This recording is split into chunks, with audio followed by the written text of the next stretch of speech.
করে নিয়ে আইছে অখাদ্য খাবারে। হ্যালো গাইস, তো আজকে আমি প্র্যাঙ্ক করতে চলেছি, মানে শাশুড়ি মায়ের সাথে প্র্যাঙ্ক করতে চলেছি। তো জানি না মায়ের রিয়াকশানটা কেমন হবে। তো রিয়াকশানটা কেমন হয় সেই ভিডিওটা দেখার জন্য তোমরা লাস্ট পর্যন্ত দেখতে থাকো।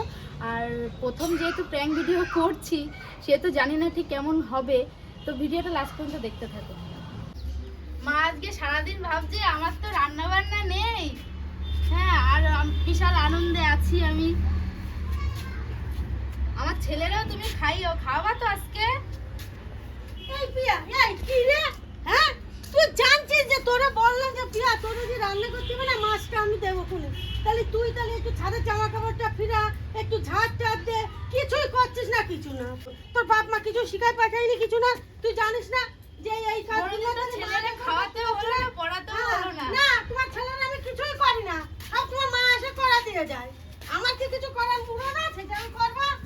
আমি নিজে পারি না, নিজের হাঁটু ভাঙা পা ভাঙা তোমার বাবারে নিয়ে ভুগছি, তারপরে তোমার এই সময় তো কথাবার্তা শুনবো।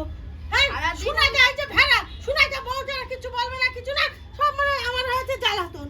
আর সবার কাছে আমি গালাগালি খেয়ে মরি।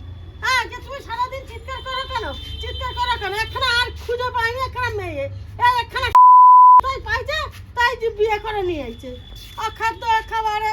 বাপ মা কিছু শিখায়নি, কিছু না, সব কাজ আমার একা একা করতে হবে, সব কাজ। এই ছেলেকে সোয়েটার কাছে যাচ্ছে সারাদিন শুকায়, হ্যাঁ, সোয়েটারটা ওইখানেই মেলা দিয়ে ছুঁয়ে দিয়েছে।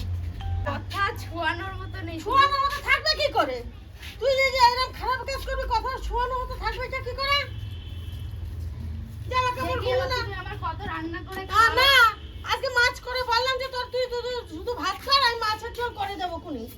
হ্যাঁ, রাত্রে একটু দুটো আলুর পরোটা করবি, তাও আমার আলু সিদ্ধ করে মশলা সব আমার করে দিতে হবে। কেন নিজে যখন কিছু করতে পারিস না? নিজের বিছানাটাও এখানে পড়ে রয়েছে, তুলিস নি, তাহলে ওটা কি কাজ করেছিস? পারবো না তোদের কিছু করে খাওয়া দিই। তো বন্ধুরা দেখতেই পাচ্ছিল আমি ছাদে প্র্যাঙ্ক ভিডিওটা করছিলাম, তো মা রাগ করে নিচে চলে গেছে। দাঁড়াও গিয়ে আমি ডেকে আনি।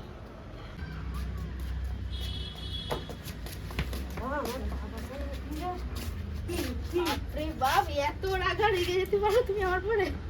এই তো রাখবো না, তুই সকাল দিয়ে উল্টো পাল্টা কথা বলেই যাচ্ছিস, আর আমার মাথা গরম হয়েছে। এখনই যাবো ডাক্তারের কাছে, তারপরে এই যে বলি আমি আমি তো ভাবছি ওই যে প্রিয়া তো কোনোদিনও বলে না যে শোনা বলেছে। শুনে বলেছে ওই ক্যামেরা কথা তুমি বুঝতে পারছো না? এ মা, তোমার সাথে যে প্র্যাঙ্ক করছিলাম আমি। ছি ছি ছি ছি ছি, তুমি এত এত মুখ করে ফেললে আমারে। মুখ করার মতো কথা বলিস কেন তুই আগে দিয়ে?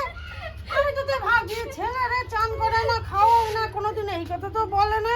তো গাইস, এরকম কোনো ব্যাপার নেই, মার সাথে আমি জাস্ট প্র্যাঙ্ক করেছি। মার রিঅ্যাকশনটা যে কিরকম, তোমরা কিছু ভেবো না, জাস্ট প্র্যাঙ্ক হয়েছে আমার সাথে। তো ফার্স্ট টাইম আমি প্র্যাঙ্ক ভিডিও করলাম, কেমন হয়েছে ভিডিওটা কিন্তু কমেন্ট করে জানাতে একদম ভুলবেন না।